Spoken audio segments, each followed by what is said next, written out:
कार्तिक मास महात्म्य कथा अध्याय 3। सत्यभामा ने कहा, हे प्रभु, आप तो सभी काल में व्यापक है और सभी काल आपके आगे एक समान है।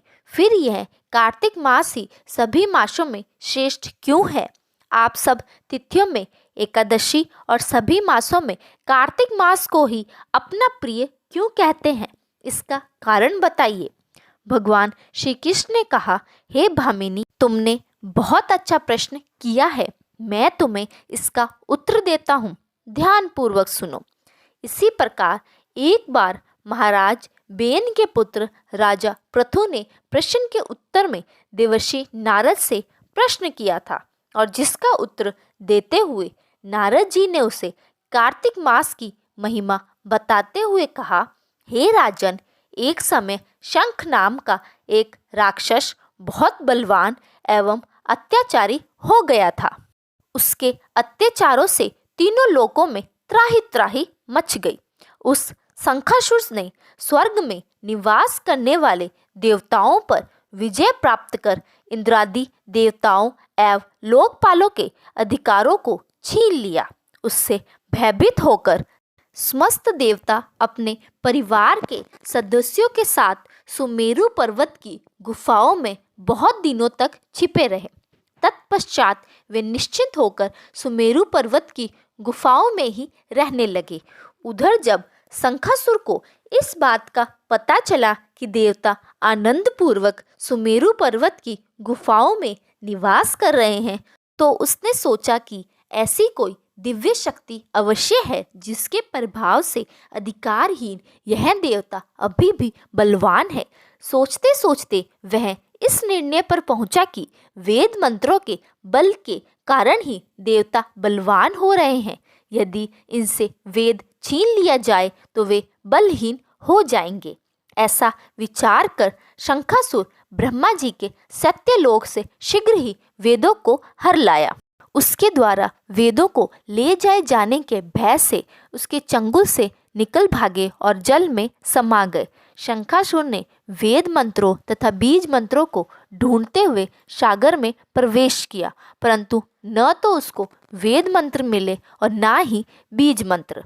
जब शंखासुर सागर से निराश होकर वापस लौटा तो उस समय ब्रह्मा जी पूजा की सामग्री लेकर सभी देवताओं के साथ भगवान विष्णु की शरण में पहुँचे और भगवान को गहरी निद्रा से जगाने के लिए गाने बजाने लगे और धूप गंध आदि से बारंबार उनका पूजन करने लगे। धूप दीप नैवेद्य आदि अर्पित किए जाने पर भगवान की निद्रा टूटी और वह देवताओं सहित ब्रह्मा जी को अपना पूजन करते देखकर बहुत प्रसन्न हुए तथा कहने लगे, मैं आप लोगों के इस कीर्तन एवं मंगलाचरण से बहुत प्रसन्न हूँ। आप अपना अभिष्ट वरदान मांगिए, मैं अवश्य प्रदान करूँगा। जो मनुष्य अश्विन शुक्ल की एकादशी से देवोत्थान एकादशी तक ब्रह्म मुहूर्त में उठकर मेरी पूजा करेंगे, उन्हें तुम्हारी ही भांति मेरे प्रसन्न होने के कारण सुख की प्राप्ति होगी। आप लोग जो पादव अर्घ्य आचमन और जल आदि सामग्री मेरे लिए लाए हैं, वे अनंत गुणों वाली होकर आपका कल्याण करेगी। शंखासुर द्वारा हरे गए संपूर्ण वेद जल में स्थित है। मैं सागर पुत्र शंखासुर का वध करके उन वेदों को अभी लाए देता हूँ।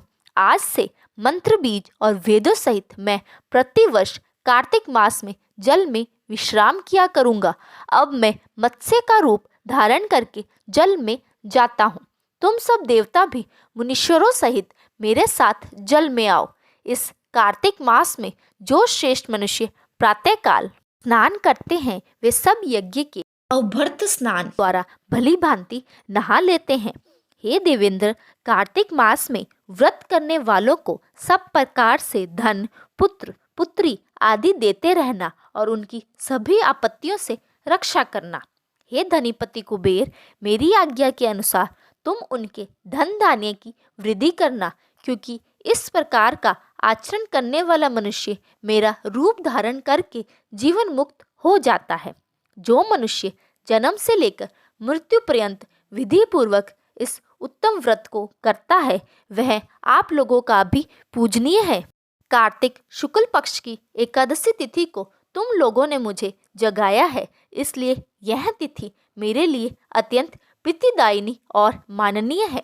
हे देवताओं, यह दोनों व्रत नियम पूर्वक करने से मनुष्य मेरा सानिध्य प्राप्त कर लेते हैं।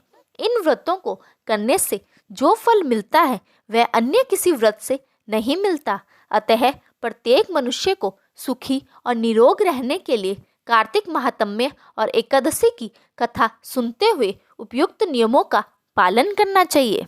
यहीं पर हमारा आज का महात्म्य संपूर्ण होता है। आगे के अध्याय सुनने के लिए वीडियो को लाइक करें और चैनल को जल्दी से जल्दी सब्सक्राइब कर लें। धन्यवाद।